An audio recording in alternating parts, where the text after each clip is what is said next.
In this video, we're going to look at copying and reusing objects. So copying is a great way of creating an object and then continuing to use that over and over again. One way or reason you would do that would be if you wanted to have a template and then add content to it. That is a wonderful way of being able to continue to use that same template idea within an object and just keep reusing it. So let's take a look at that. So if I want to copy an object, first I want to locate the type of object or the object itself that I want to copy. I'm going to use this one here in Module 2. So again, I'm going to get the four-headed arrow. I'm going to left-click hold, and as I begin to drag, not only do I have the trash can available, I now have a shelf for linking and a shelf for copying. We're going to talk about copying right now, and we'll talk about linking in just a moment. So if I shelf for copying, I'm going to drop it right on top, and you can see it tells me that it was successful, and then I get this object shelf. When I open the shelf, I now have that same object, and it's been shelved in there so that I can pull it back out and copy it. So watch this. If I take that and pull it out, it keeps pulling out that same object, and it is identical to this one.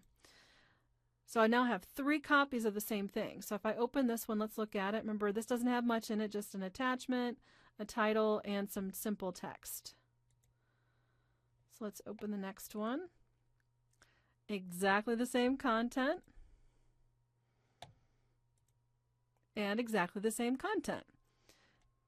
So you may find that to be a good way, again, of creating some kind of templating that you can reuse, especially if it's got some core concepts that will be used over and over again. One of the things I could think of would be writing assignments.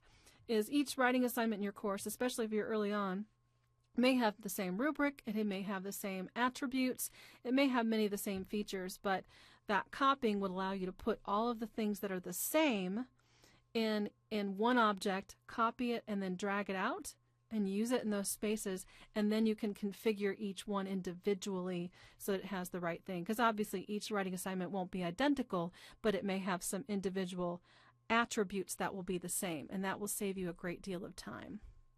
So I'm actually going to remove these so we can look at something else next. So those are deleted. So I'm going to leave my little shelf here so we can see that. Next, we're going to look at a different type of copying.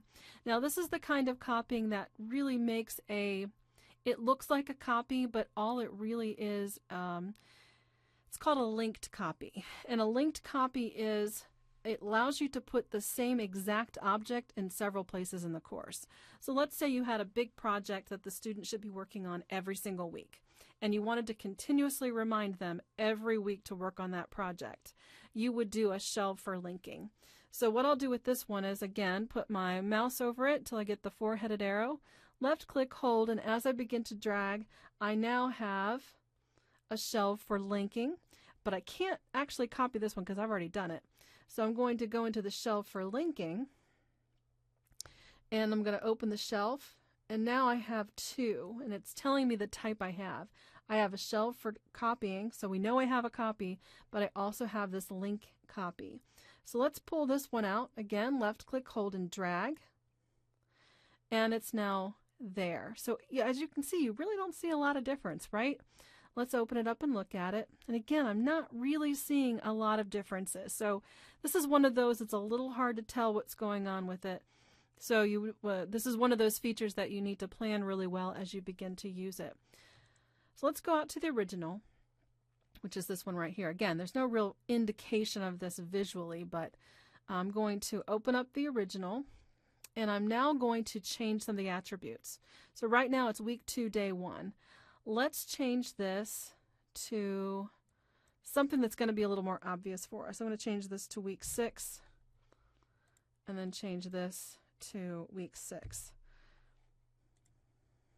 I'm going to save it. Now I'm going to go back out to here. So now I've got a week 6, day 1. They say this might think, well, wouldn't that be different, or would that be the same?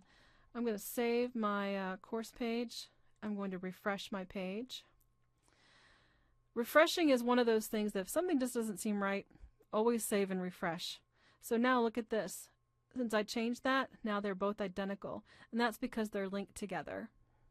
So they are now linked such that whenever I make a change here, it affects every other object that is like that. So that linking, again, is a great way to repeat things across each week, but you do have to kind of plan for it and look for it.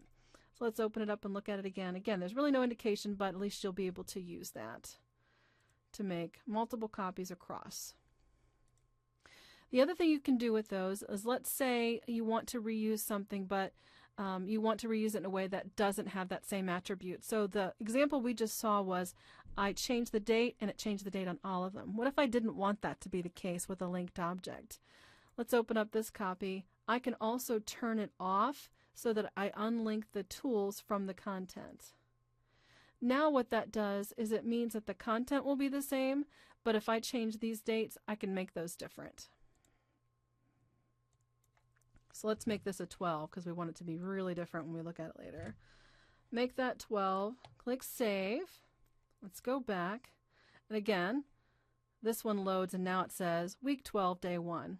But technically speaking, these two items are linked, but because I disconnected the content from the tools, I am able to make two separate copies, but still they're linked together through their content. So the content will always be the same every time between those two. So that's how you use Shell for linking and Shell for copying. This is one of those features that, again, I think you really have to think about what you want to do with it, and you have to plan it ahead of time. And also, I highly recommend that you test what you do to see if it's going to give you the result that you want, and maybe even solve a problem that you have in certain cases with keeping content in sync and not having to write the same content in multiple objects.